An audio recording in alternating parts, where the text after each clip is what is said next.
तो मैं भगवान बिरसा मुंडा जी को सत सत नमन करती हूँ। बाबा साहब भीमराव अम्बेडकर जी को नमन करती हूँ।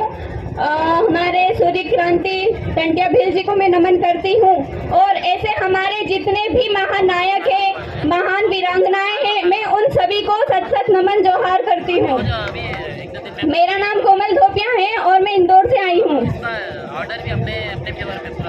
अब टाइम भी काफ़ी हो गया है, बहुत सारे वक्ताओं को हम सुन भी चुके हैं, तो उन्हीं की बातों से कुछ बातें मैं कहना चाहूँगी, क्योंकि बात शिक्षा की ही बात भी हो रही है और संस्कृति की बात हो रही। सभी यही कहते भी है और चाहते भी है, लेकिन सभी ने बता दिया संस्कृति बचाना है, शिक्षित होना है, शिक्षा पर काम करना है, लेकिन कैसे करना है ये मैं बताती हूँ आप लोगों को।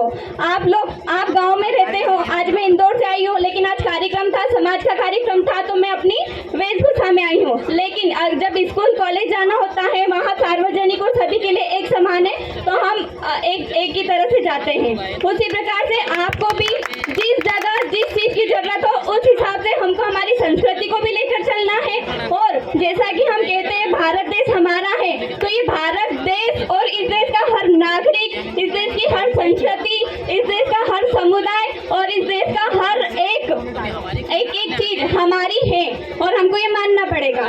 तो इसी हिसाब से हमको हर तरह से चलना पड़ेगा। ऐसा नहीं कि हम सिर्फ संस्कृति की बात करें तो हम सिर्फ संस्कृति ही और ये सारी चीजें हैं। दूसरी बात है शिक्षा। तो शिक्षा की बात हम करते हैं, मैंने एक क्या हमारे महापुरुष है बाबा साहब अम्बेडकर, उन्होंने कहा है शिक्षा उस शेरनी का दूध है, शिक्षा उस शेरनी का दूध है जो पिएगा वही दहाड़ेगा। सुना है सभी ने? तो अब ये शिक्षा शेरनी का दूध है, हमने मान लिया, जो पी रहा है वो दहाड़ भी रहा, हम दहाड़ रहे हैं आज और बाकी शिक्षित भी दहाड़ रहे हैं, लेकिन ये शिक्षा का दूध हमको पिलाना कैसे है?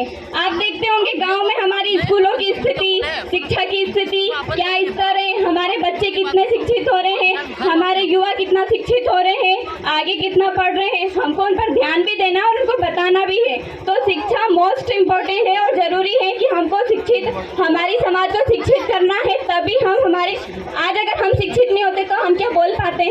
आप खुद बताइए। इतने सारे अधिकार, आज हम अगर बिरसा मुंडा की बात करते, टंट्या भील की बात करते हैं, बाबा साहब की बात करते हैं, जयपाल सिंह मुंडा जी की बात करते हैं, तो उनकी बात हम कैसे कर पा रहे हैं? आज हम शिक्षित हुए, उनके बारे में हमने पढ़ा समझा, तभी हम बात कर रहे हैं। आज ये जो महिलाएं बैठी हैं या हमारे बुजुर्ग बैठे हैं, ये शिक्षित थे, इन्होंने, अगर ये शिक्षित मतलब ये शिक्षित नहीं थे तो क्या ये इतिहास पढ़ पाए? क्या ये उनके हिसाब से चल पाए? क्या ये उनकी तरह काम कर पाए?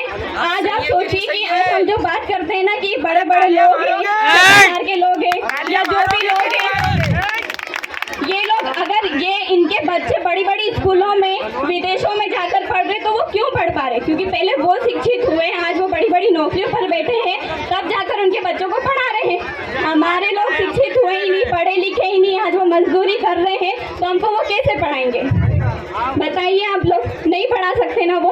तो हमको हर चीज में परिवर्तन लाना है और परिवर्तन लाना ही पड़ेगा। आपको पता है, अभी एक मैंने सुना, मतलब आपने भी सुना होगा, DR विवेक बिंद्रा करके है, वो मोटिवेशनल स्पीकर भी है, बहुत बड़े बिजनेस कोच भी हैं, उनकी बातें मैं कुछ बताना चाहूँगी। वो कहते हैं हर चीज़ का, जितनी भी चीज़ें हैं ना, किसी की गलती नहीं है, हम किसी को गलत नहीं बोलेंगे।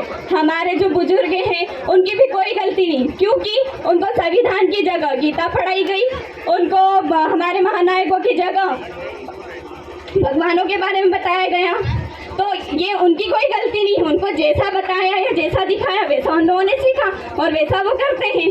तो इसीलिए हम लोग इनको गलत नहीं कहेंगे, लेकिन आज की जो पीढ़ी है और आज की जो समस्याएं हैं, आज की जो स्थिति है, उस हिसाब से हमारे लोग ज़्यादा से ज़्यादा शिक्षित हो, ज़्यादा से ज़्यादा रोजगार हो, मतलब उनके पास रोजगार हो, ज़्यादा से ज़्यादा कर्मचारी बने वो और अपने खुद के बल पर वो जिए और इतने सक्षम हो जाए कि उनको किसी भी